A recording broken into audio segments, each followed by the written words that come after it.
या हॉस्पिटलमध्ये अनेक गोष्टीची पूर्तता होणे बाकी आहे. मी आज आढावा घेताना अनेक पेशंटला भेटलो. खरं तर गव्हर्नमेंटने इकडे रिक्रुटमेंट करताना अनेक जागा रिक्त ठेवल्या आहेत. अत्यावश्यक सेवा असताना त्या जागा तातडीनं भरण्याची आवश्यकता होती.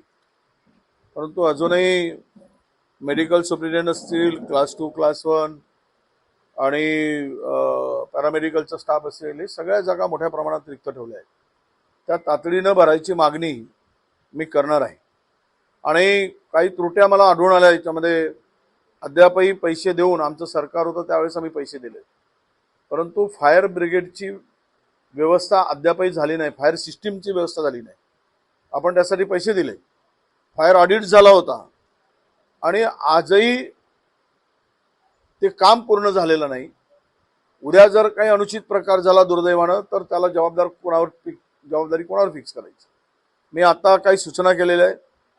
रात्रीच्या वेळेस पेशंट क्रिटिकल होतो त्यावेळेस त्याला अटेंड करणारे डॉक्टर जे असतात ते ज्युनियर असतात, ते एखादा सिनियर डॉक्टर रात्रीच्या वेळेस दिला गेला पाहिजे आणि पेशंट आल्यावर लगेच ॲडमिट करून घेतला गेला पाहिजे. स्टाफचा जरा खालच्या स्टाफचा जरा लोकांशी संवाद आणि बिहेवियर बरोबर नाही, तो त्यामध्ये दुरुस्त केले गेले पाहिजे. त्यांना ट्रेनिंगच दिली गेली पाहिजेत असंही मी त्यांना सांगितलेलं आहे. मुळात हे एक मोठं हॉस्पिटल या भागामधलं आहे.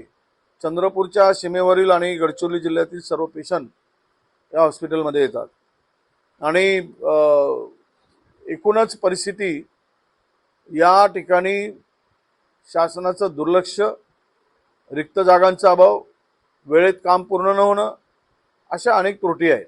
अजूनही ते MRI नाही, जनरल हॉस्पिटल एवढं डिस्ट्रिक्ट प्लेसचं असो.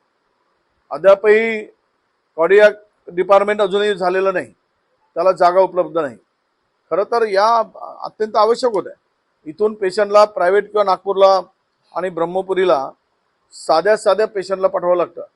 इथे एन्जिओग्राफीची व्यवस्था नाही, एन्जिओप्लास्टी होऊ शकत नाही. म्हणजे पेशंट, हार्टचा जर पेशंट असेल तर त्याचं निदान करायसाठी आपण काही करू शकत नाही, अशा प्रकारची परिस्थिती आहे. या सगळ्या गोष्टीचा आढावा घेतलाय. काही गोष्टी मी शासनाला पत्र लिहून कळवणार आहे. विधानसभेतही काही विषय आम्ही मांडू आणि या हॉस्पिटलचे ज्या काही त्रुटी आहेत त्या दूर करण्याचा प्रयत्न करू.